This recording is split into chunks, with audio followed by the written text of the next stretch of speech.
नमस्कार, आपका स्वागत है जस हिंदी में। मैं हूं आपके साथ राशि और अब वक्त हो चला है कुछ अच्छी खबरों का। तो आइए बढ़ते हैं आज की पहली गुड न्यूज की ओर। एशिया के सबसे बड़े एयर शो का उद्घाटन हो गया है। एरो इंडिया के 14वें एडिशन की शुरुआत सोमवार को बेंगलुरु के येलहांगा के एयरफोर्स स्टेशन पर हुई। यह एयर शो 5 दिन चलेगा। प्रधानमंत्री नरेंद्र मोदी ने इसका उद्घाटन किया। इस शो में सबसे ज्यादा सुर्खियां HLFT-42 ने बटोरी। इसकी टेल पर हनुमान जी की फोटो है, साथ ही एक मैसेज में लिखा है द स्टॉर्म इज कमिंग। उद्घाटन के दौरान पीएम मोदी ने कहा कि पहले ये सिर्फ एक एयर शो था, लेकिन अब ये भारत की ताकत बनकर उभर रहा है। कोरोना काल के बाद पहली बार इस शो में दर्शक भी शामिल हो रहे हैं। 13 फरवरी से 17 फरवरी तक चलने वाला show make in India make for the world plan के मुताबिक स्वदेशी टेक्नोलॉजी को प्रदर्शित करने और विदेश कंपनियों के साथ साझेदारी बनाने पर केंद्रित है। इसकी theme the runway to a billion opportunities है। 35,000 वर्ग मीटर क्षेत्र में हो रहा show light combat aircraft LCA Tejas, HTT-40 Dornier light utility helicopter, light combat helicopter और उन्नत लाइट हेलीकॉप्टर जैसे स्वदेशी एयर प्लेटफॉर्मों के एक्सपोर्ट को बढ़ावा देगा। इस शो में 32 देशों के रक्षा मंत्री शामिल हो रहे हैं। साथ ही रक्षा उपकरण कंपनियों के 73 CEO की गोल मेज मीटिंग होगी। इसके अलावा मंथन स्टार्टअप शो और बंधन इवेंट होगा। इस दौरान प्रधानमंत्री ने स्मारक डाक टिकट भी जारी किया। एरो शो का ये 14वां संस्करण है जो 5 दिन तक चलेगा। पीएम ने कहा कि एरो इंडिया भारत की बढ़ती क्षमताओं का एक उदाहरण है। यहाँ करीब 100 देशों की मौजूदगी बताती है कि दुनिया का भरोसा भारत पर बढ़ रहा है। भारत और दुनिया के 700 से अधिक प्रदर्शक भाग ले रहे हैं। इसने पिछले सारे रिकॉर्ड्स तोड़ दिए हैं। आइए सुनते हैं प्रधानमंत्री ने आगे और क्या कुछ कहा। बेंगलुरु का आसमान आज नए भारत के सामर्थ्य का साक्षी बन रहा है। बेंगलुरु का आसमान आज इस बात की गवाही दे रहा है कि नई ऊंचाई नए भारत की सच्चाई है। आज देश नई ऊंचाइयों को छू भी रहा है और उन्हें पार भी कर रहा है। साथियों, एरो इंडिया का ये आयोजन भारत के बढ़ते हुए सामर्थ्य का उदाहरण है। इसमें दुनिया के करीब 100 देशों की मौजूदगी होना दिखाता है कि भारत पर पूरे विश्व का विश्वास कितना बढ़ गया है। देश विदेश के 700 से अधिक एग्जीबिटर्स इसमें अपनी भागीदारी कर रहे हैं। इसने अब तक के पुराने सारे रिकॉर्ड तोड़ दिए हैं। प्रधानमंत्री नरेंद्र मोदी ने रविवार को देश के सबसे बड़े एक्सप्रेसवे के पहले फेज का उद्घाटन किया है। इसके बाद सभा में पीएम ने कहा कि सीमा पर दुश्मनों को रोक देना और उन्हें मुंह तोड़ जवाब देना हमारी सेना को बखूबी आता है।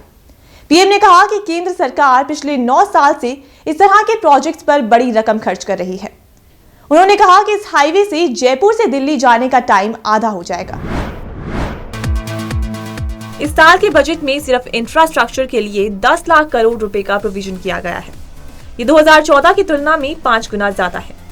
ये एक्सप्रेसवे बंदरगाहों, लॉजिस्टिक पार्क को कई राज्यों से जोड़ेगा। इससे पहले लोकार्पण कार्यक्रम की शुरुआत में केंद्रीय सड़क परिवहन मंत्री नितिन गडकरी ने कहा कि सैटेलाइट का उपयोग करके हाईवे का अलाइनमेंट ठीक किया गया। इस तकनीक की मदद लेने से दिल्ली से मुंबई के बीच 275 किलोमीटर की दूरी कम की गई है।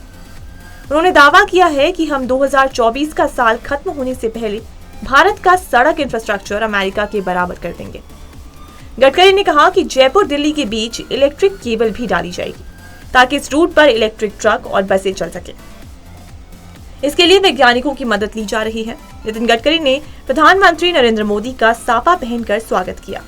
वहीं स्मृति चिन्ह के रूप में उन्हें चित्तौड़गढ़ का विजय स्तंभ का प्रतीक भेंट किया। विजय स्तंभ को मेवाड़ के महाराणा कुंभा ने महमूद खिलजी को हराने के बाद बनाया था। प्रधानमंत्री ने कहा कि आधुनिक इंफ्रास्ट्रक्चर के निर्माण का एक और पक्ष है। जब ये तैयार हो जाता है तो किसान, स्टूडेंट, व्यापारी सभी को अनेक सुविधाएं मिलती हैं। दुनिया में ऐसे अनेक अध्ययन हैं जो बताते हैं कि इंफ्रास्ट्रक्चर में लगाई गई राशि जमीन पर कई गुना असर दिखाती है। इससे कई गुना निवेश आकर्षित होता है। भारतीय टीम ने विमेंस T20 वर्ल्ड कप में जीत से आगाज किया है। हरमनप्रीत कौर की लीडरशिप में उतरी टीम इंडिया ने अपने पहले मुकाबले में पाकिस्तान को 7 विकेट से हरा दिया। भारतीय टीम अपना अगला मुकाबला 15 फरवरी को केप टाउन में वेस्ट इंडीज के खिलाफ खेलेगी। ये टीम इंडिया की वर्ल्ड कप में पाक पर 5वीं जीत है। विमेंस T20 क्रिकेट के इतिहास में भारत ने पाकिस्तान को ओवरऑल 11 बार हराया है। केप टाउन के न्यूलैंड्स मैदान पर रविवार को पाकिस्तान ने टॉस जीतकर बल्लेबाजी करते हुए 20 ओवर में 4 विकेट पर 149 रन बनाए। टीम की ओर से आयशा नसीम ने 25 गेंदों पर 43 रनों की विस्फोटक पारी खेली। वहीं कप्तान बिस्मा मरूफ ने 55 गेंद पर नाबाद 68 रन बनाए। जवाब में टीम इंडिया ने 6 बॉल शेष रहते 3 विकेट पर जीत के लिए जरूरी रन बना लिए। टीम की ओर से जेमिमा रोड्रिग्स ने अर्धशतकीय पारी खेली। उन्होंने ऋचा घोष के साथ 33 गेंदों पर 58 रनों की अविजित साझेदारी की। इस मैच में पाकिस्तान ने 20 ओवर में 4 विकेट पर 149 रन बनाए। ये पाकिस्तान का विमेंस क्रिकेट में टीम इंडिया के खिलाफ सबसे बड़ा स्कोर है। इससे पहले पाक टीम ने पिछले साल सिलहट में 137 रन बनाए थे। मैच में भारत की ओर से राधा यादव ने 2 विकेट झटके। दीप्ति शर्मा, पूजा वस्त्राकर को 1-1 विकेट मिला। पाक कप्तान मरूफ और आयशा नसीम के बीच 47 गेंद पर 81 रनों की पार्टनरशिप हुई। दोनों बल्लेबाजों ने आखिरी में 5 ओवर में 58 रन बनाए। बॉलीवुड एक्टर आर माधवन के बेटे वेदांत माधवन ने खेलो इंडिया यूथ गेम्स 2023 में 7 मेडल्स जीते हैं। वेदांत ने इस गेम्स में 5 गोल्ड और 2 सिल्वर मेडल जीते। अब बेटे की इस जीत के बाद माधवन ने सोशल मीडिया पर वेदांत की फोटो शेयर कर अपनी खुशी जाहिर की है। इन फोटोज में वेदांत ट्रॉफी लिए और गले में सारे मेडल्स लटकाकर दिखाई दे रहे हैं। माधवन ने अपने पोस्ट में लिखा कि अपेक्षा फर्नांडीज और वेदांत की परफॉर्मेंस देख बहुत खुशी हो रही है।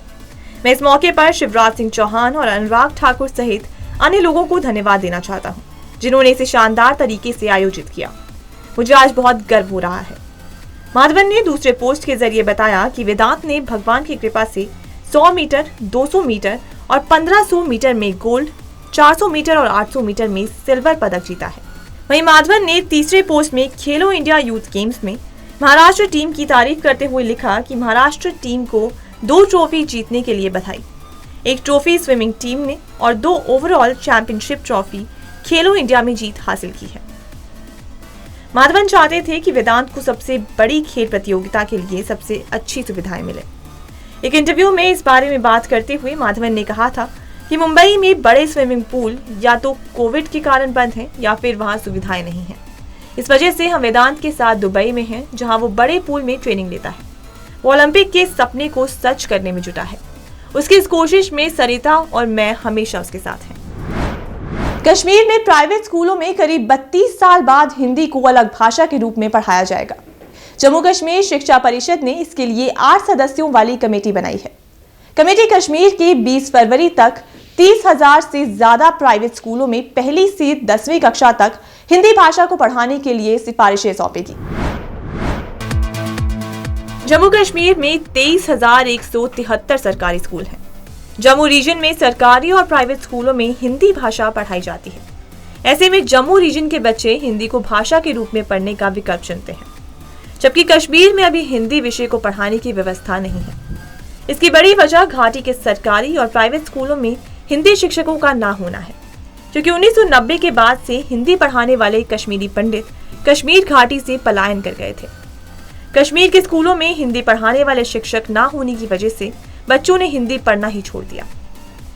अभी हालात ये है कि घाटी के प्राइवेट स्कूलों में अंग्रेजी, उर्दू और कश्मीरी भाषा ही पढ़ाई जाती है। हालांकि अभी भी घाटी के चंद स्कूलों में हिंदी पढ़ाई जाती है। ये भी वो स्कूल हैं जो सीबीएसई बोर्ड से जुड़े हैं। सीबीएसई बोर्ड से जुड़े स्कूलों में भी ज्यादातर केंद्रीय विद्यालय हैं।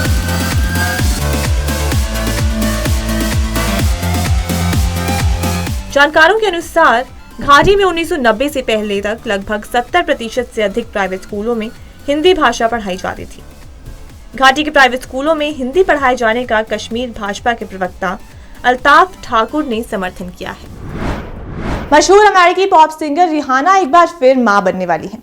इस बात की पुष्टि तब हुई जब वो अमेरिका के सबसे बड़े स्पोर्टिंग इवेंट में परफॉर्मेंस देने पहुंची। इस शो में उनकी परफॉर्मेंस से ज्यादा लोगों ने उनकी प्रेगनेंसी पर ध्यान दिया। शो में परफॉर्मेंस के दौरान रिहाना अपना बेबी बम्प फ्लॉन्च करती नजर आई। सोशल मीडिया पर उनकी इस परफॉर्मेंस का वीडियो तेजी से वायरल हो रहा है। रैपर एमसी स्टैन ने रविवार रात को बिग बॉस 16 का खिताब जीत लिया। शिव ठाकरे रनर अप रहे। ये सीजन 4 महीने चला। इनाम में रैपर को 31 लाख रुपए और एक लग्जरी गाड़ी मिली। टॉप 3 फाइनलिस्ट में प्रियंका चहर चौधरी, शिव ठाकरे और एमसी स्टैन शामिल थे। प्रियंका आखिर में एलिमिनेट हो गई। एमसी स्टैन को सबसे ज्यादा वोट मिले। शो का फिनाले करीब 5 घंटे तक चला। भले ही प्रियंका बिग बॉस 16 का खिताब अपने नाम ना कर पाई हूं, लेकिन सलमान ने कहा कि उनके लिए वो सच्ची विनर है। शो के टॉप 5 फाइनलिस्ट में शालीन भनोट और अर्चना गौतम भी थे, लेकिन फिनाले में शालीन और अर्चना एलिमिनेट हो गए। ऐसे में कयास लगाने जा रहे थे प्रियंका की मौजूदगी के बावजूद ट्रॉफी के लिए एमसी स्टैन और शिव स्ट्रॉन्ग कंटेस्टेंट थे। शो के फिनाले पर सलमान ने अपनी अपकमिंग फिल्म किसी का भाई किसी की जान का गाना नयू लगदा लॉन्च किया। इस गाने में सलमान एक्ट्रेस पूजा के साथ स्क्रीन पर रोमांस करते हुए नजर आए। उन्होंने खास वैलेंटाइन डे के मौके पर इस गाने को रिलीज किया। इसी के साथ फिल्म का पहला गाना सामने आ गया है। इस गाने को हिमेश रेशमिया ने कंपोज किया है। गुड न्यूज में आज के लिए सिर्फ इतना ही। फिर लौटूंगी कुछ अच्छी खबरों के साथ। तब तक के लिए मुझे दीजिए इजाजत और देखते रहिए जस हिंदी।